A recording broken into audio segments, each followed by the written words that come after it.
Bukankah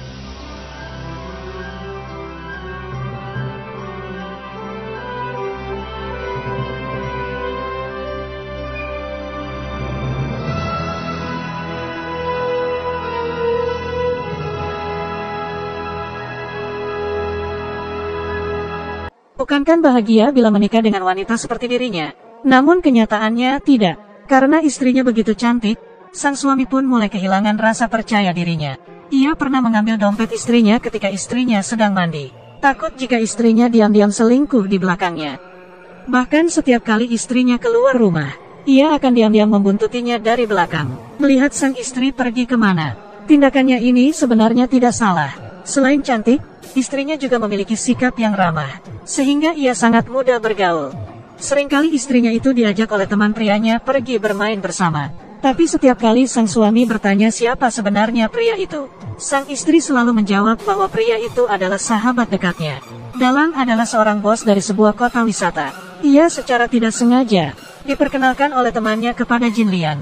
Keduanya pun jatuh cinta, lalu akhirnya menikah. Jin Lian adalah gadis tercantik di kota kecil itu. Dalang merasa dirinya lah yang paling bahagia di dunia ini. Mereka pun akhirnya dikaruniai buah hati. Bentuk tubuh Jin Lian tetap tidak berubah meski telah melahirkan. Malah, dirinya menjadi semakin cantik dan feminim. Berkat paras cantiknya, sang suami pun menerima tamu yang banyak di kota liburannya itu.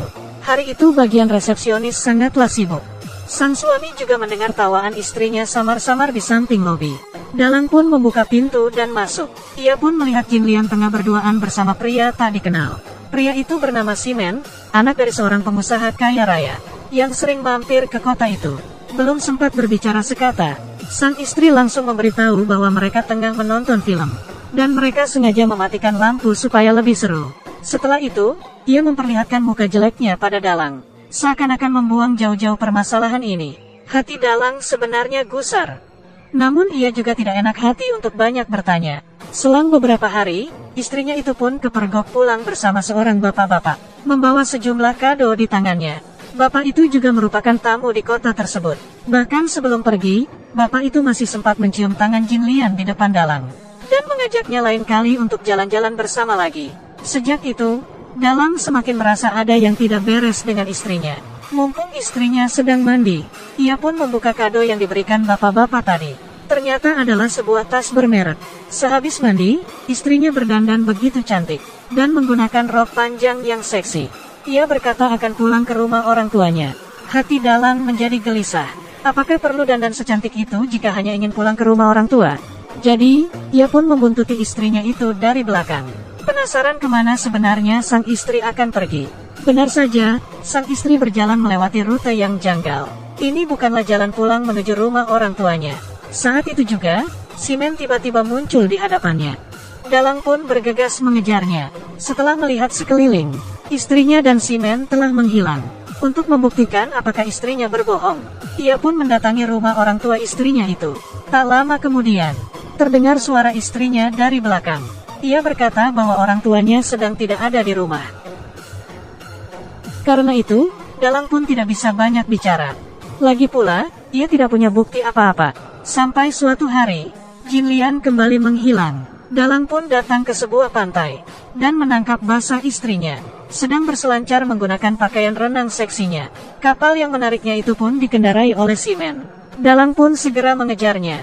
Namun ia bertemu dengan pemandangan yang tidak mengenakan. Istrinya ternyata berjalan bersama Simen. Keduanya nampak begitu mesra di atas kapal. Dalang pun berbaring di atas tanah sambil menahan rasa sakit hatinya. Sekejap ia merasakan rumput-rumput liar yang menyelimuti kepalanya. Tengah malam, Dalang pulang dengan begitu lesunya. Melihat tampan suaminya yang sedih itu, Jin Lian pun khawatir. Ia bertanya padanya mengapa bersedih. Dalang pun tidak bisa menyembunyikan perasaannya lagi, lalu menyatakan perasaan sejujurnya.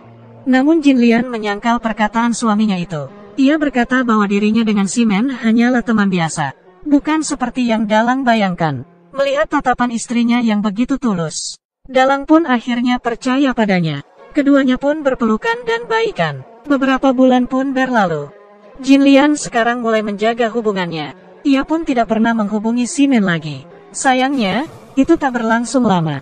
Malam itu, si bapak memutar sebuah video hasil rekamannya kepada orang-orang di sana. Selain pemandangan sekitar kota, di dalam videonya juga ada Jin Lian, yang tengah asik bermain bersama Simen di pantai. Tubuhnya yang seksi mengundang sorakan dari para penonton pria lainnya. Melihat istrinya bercumbu dengan pria lain, ia sangat marah, sampai memecahkan gelas anggur di tangannya. Pikirannya pun mulai dihantui oleh prasangka buruk. Jin Lian sering berdiri di depan jendela menunggu kedatangan Simen, dan rebahan di kasur sambil menelepon dengannya. Ia bahkan pernah minta bantuan sahabatnya agar bisa bertemu diam-diam dengan Simen. Hati Dalang hancur berkeping-keping. Ia benar-benar gusar, seraya membating gelas birnya. Berjalan ke depan lalu berteriak, agar semua orang keluar dari sana. Sang istri pun langsung membawa dirinya keluar. Jin Lian tidak tahu kenapa suaminya bisa berlaku demikian. Ia pun bertanya padanya, dan Dalang membalasnya dengan sebuah tamparan. Jin Lian sebenarnya tidak marah. Ia malah kembali bertanya pada suaminya mengapa tiba-tiba berubah seperti ini. Dalang dengan gugup menjawab bahwa ia cemburu. Karena menyayangi Dalang, Jin Lian pun berjanji tidak akan bermain dengan teman prianya lagi. Bahkan berjanji untuk tidak keluar rumah lagi. Namun masalah malah semakin runyam. Dalang menjadi semakin posesif. Bahkan 10 menit saja tidak ia berikan pada sang istri untuk keluar. Malam itu hujan turun dengan derasnya. Dalang pun pergi menutup jendela yang ada di ruangan atapnya. Saat ia baru mau turun, tiba-tiba ia menemukan kalung istrinya di lantai. Pikirannya pun mulai kemana-mana. Ia mengira sang istri pernah berduaan di ruangan itu bersama teman prianya. Sekembalinya ke kamar, ia kembali bertengkar dengan istrinya. Meski mengetahui dirinya salah, Dalang malah melemparkan 2 kata kasar kepada istrinya, lalu pergi tidur. Tengah malam, tiba-tiba ia terbangun. Istrinya kembali menghilang. Ia dengan panik bergegas mencari keluar. Tiba-tiba ia teringat akan sosok bapak-bapak yang menjadi teman istrinya itu. Ia pun membuka kamar bapak itu dengan kunci cadangannya. Di dalam, ia melihat 2 gelas bir di atas meja. Ia mencari kemana-mana, namun tetap tidak menemukan Jin Lian. Dalang pun melampiaskan kekesalannya ke bapak itu. Menuduhnya telah menggoda sang istri. Dan bahkan ia pun mengusir bapak itu. Bapak itu sangat marah, dan berjanji tidak akan bermain ke kotanya lagi. Sekembalinya ke kamar, ia menemukan Jin Lian yang tengah berdiri di samping ranjang menunggunya. Teringat kejadian barusan, Dalang merasa terusik. Ia pun memarahi Jin Lian. Dan pertama kalinya ia bertindak kasar kepada istrinya. Sikap Dalang berubah 180 derajat. Agar istrinya tidak kemana-mana, ia bahkan mengunci pintu kamar. Kala itu Jin Lian hampir depresi. Ia bahkan sampai mengandalkan obat agar bisa tertidur. Dalang yang kian menggila itu tidak pernah tenang. Bahkan ketika istrinya tertidur, ia sampai mengikat kedua tangan Jin Lian di ranjang. Di mata Dalang, istrinya yang dulu masih polos dan lugu, kini telah berubah menjadi seperti pelacur yang tidak dapat dikendalikan. Di dalam pikirannya, ia membayangkan sang istri selalu bercumbu dengan pria asing. Dan karena sudah tidak sabar, ia pun mengambil pisau dan membayangkan dirinya membunuh istri sendiri, hingga darah bercucuran di mana-mana. Namun ketika ia keluar dari kamar mandi, ia kembali menatap dalam-dalam istrinya yang tidak bersalah itu tengah tertidur lelap di kasur. Film pun selesai sampai di sini. Ending cerita ini memiliki 2 arti. Menurut kalian, siapa di antara mereka berdua yang sebenarnya bersalah? Kutunggu jawaban dari kalian. Ya.